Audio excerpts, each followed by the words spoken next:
Let's talk about how to make a positive impact on your clients if you're a mental health professional.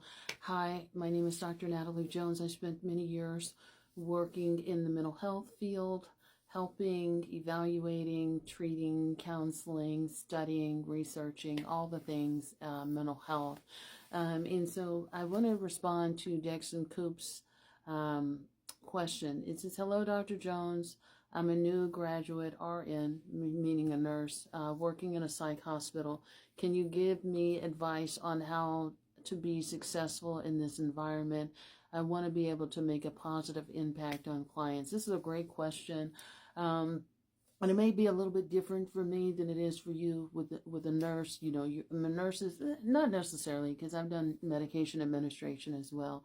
But you know, again, there may be some differences. But here's some of the suggestions that I have in terms of working with patients in mental health, especially people with mental illness. So first of all, I'm going to say it depends on where you work and what demographic that you work with. And I'm just going to be frank. And again, this is based off of my experience. I've worked in community. I've worked in all areas of mental health, but I've worked in community mental health with folks with the lower income bracket. I've worked with the elite and super wealthy in their mental health bracket. And depending on, you know, where you work and where you fall in between, I've also worked with prison and things like that. So it depends on where you work, because each demographic is going to have a different approach. But mental health is mental health. But what I will say, with the wealthy and the super elite, their mental health is not going to be the same as you know, folks in the lower income bracket. And I could do a separate post on that if you guys would like. It's going to look different. You're going to have to deal with a lot of personality stuff. You're going to have to deal with a lot of entitlement. You're going to have to deal with, I'm going to do what I want to do because I'm in a certain income bracket, that kind of stuff, versus severe mental illness with folks of a lower or middle income, median income bracket. That's what I want to say. And so, you know, just making sure that you are familiar with your population, your people, and your types. So just go in there with the notion that I want to be as helpful as I can, but also remember that, you know, you're the nurse at the same time. So always remember what your role is. I'm a nurse, and I think that's going to come in handy when you're working with even your interdisciplinary treatment team. I'm the nurse, and this is my role here. You know, and so that's that. But always be collaborative. Remember to be collaborative with your treatment team, but also expect that your treatment team carry their weight and do what they're supposed to do. So nursing does what they're supposed to do. Psychiatry does what they're supposed to do. Medical does what they're supposed to do. Psychologists and social workers do what they're supposed to do. And you guys are all there for the patient and there to work as a team. You know, and again, depending on where you work, psych hospitals. So when I worked in psych emergency and hospitalization, we had to do 4-point restraints, which means that I had to physically be the one to restrain a person that got out of control. And you deal with all people of all types and of all sizes. So part of de-escalating people, you have to learn how to finesse and de-escalate people. And hopefully you want to try and be good enough at it before it gets to the point of physical restraint. That doesn't always work, and sometimes people are hopped up on some kind of drug and they have Superman strength, so you never know what you're going to get. But you always want to be able to learn how to de-escalate people.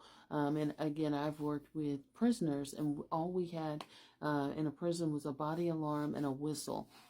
And a body alarm, you press that button, and but you know, it takes them a little while to get to you before they're able to respond to the issues. You have to be able to talk to people and talk them down, deal with their personality types.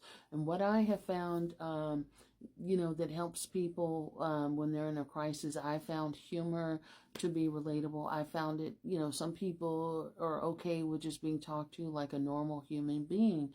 and sometimes even when people are hopped up on drugs and they're like, Dr. Jones, Dr. Jones, Dr. Jones, and they're like, climbing on the ceiling, and you got to be like, no, Joe, and that's just a made up name. No, Joe, you kind of, you're kind of acting a little out of sorts right now. You need to come on down. And then we're going to put you down on we're going to have to put you down on the bed. And so you gotta have to coax people sometimes and say it, but you also have to be firm with your boundaries and limit setting, and things like that.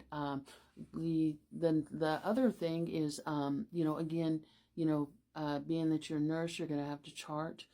So stay on top of your charting and your documentation. I can't stress that enough. Do it in the moment as much as you can. Write well, so write legibly. If you're typing, which is even better, just always, stay on top of that. Those things are legal documents.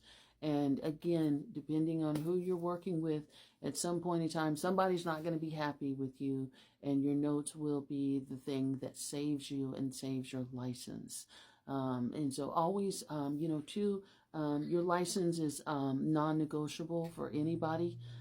So don't put your license or your career on the line for anybody who wants to do something stupid, unethical, or expects you to cover for them. Don't do it. Report that right away. You're not here to make friends. That's my policy, but do with that what you will, because things could get real muddy, and I've seen some situations where a whole team can be in a lot of trouble because they want to protect somebody who doesn't do what they're supposed to do. So stay diligent on top of your paperwork. Do your job professionally. Do it well. People usually respond to people who do well and answer questions and treat them like a human being. That's going to typically give you the least amount of resistance, but also be able to sprinkle some humor in there and just have a personality and be able to talk to people. People respect that. And let them know that you're there to help, but I can't help you if you're kicking, if you're screaming, if you want to bite me, I can't do that right now. You're going to have to calm down and take a chill pill and that kind of stuff. And I've told people that all the time. And then, and sometimes this helps even with, more severe cases such as suicide, people that are homicidal, and I've had to use that in all the cases. And again, with the worst of the worst, it could be bad when you got a 300-pound man.